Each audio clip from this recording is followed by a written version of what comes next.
Assalamualaikum warahmatullahi wabarakatuh. Pada kesempatan kali ini saya akan membahas tentang koneksi antar materi, kesimpulan, dan refleksi modul 1.1 tentang pemikiran Ki Hajar Dewantara oleh Septian Fujiyama, CGP Angkatan 9 Kabupaten Purbalingga. Yang akan dibahas pada video ini yaitu yang pertama, apa yang saya percaya tentang murid dan pembelajaran di kelas sebelum saya mempelajari modul 1.1. Yang kedua, apa yang berubah dari pemikiran atau perilaku saya setelah mempelajari modul ini. Yang ketiga, apa yang dapat segera saya terapkan lebih baik agar kelas saya mencerminkan pemikiran Ki Hajar Dewantara. Sebelum saya mempelajari modul 1.1 tentang pemikiran Ki Hajar Dewantara, dulu pembelajaran berpusat pada guru.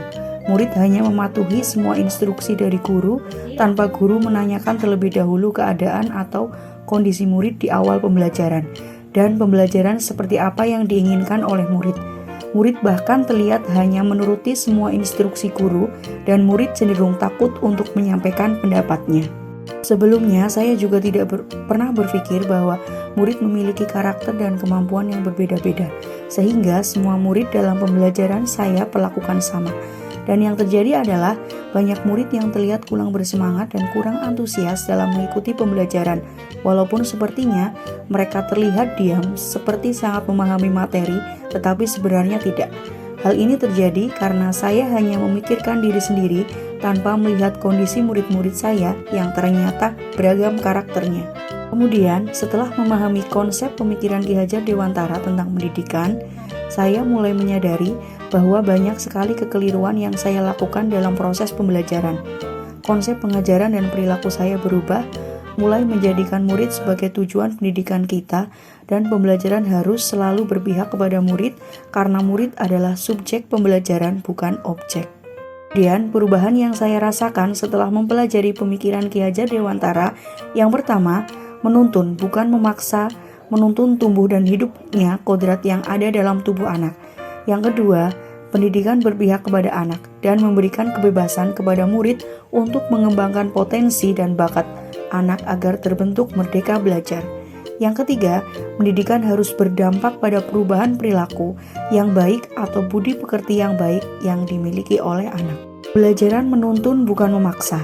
Dalam proses pembelajaran di kelas, seorang guru harus berperan sebagai among, yang mana memfasilitasi dan memberikan dukungan sepenuhnya kepada murid dan memberikan kesempatan kepada murid untuk menjadi pemimpin pembelajaran dengan memberikan pembelajaran yang sesuai dengan kodrat pada anak. Kodrat anak yaitu dolanan, sehingga seorang guru harus memikirkan pembelajaran bisa dengan menggunakan metode permainan agar murid antusias dan semangat dalam mengikuti proses pembelajaran. Pihak pada murid, setiap anak memiliki keunikan dan kemampuan yang berbeda. Dengan sistem among, membuat guru harus melihat bakat dan minat pada anak. Guru juga memberikan kebebasan kepada murid untuk menentukan gaya belajar yang mereka sukai, sehingga terbentuklah merdeka belajar pada anak. Cara mengajar dan mendidik menggunakan semboyan Tutwuri Handayani yang membimbing dengan sukacita dan mendahulukan kepentingan murid sehingga dapat tercipta hubungan murid dan guru yang erat. Perubahan budi pekerti, terbentuknya budi atau cipta atau pikiran, rasa atau perasaan, dan karsa atau kehendak, serta pekerti atau raga harus seimbang agar terbentuk kesempurnaan budi pekerti yang membawa anak pada kebijaksanaan.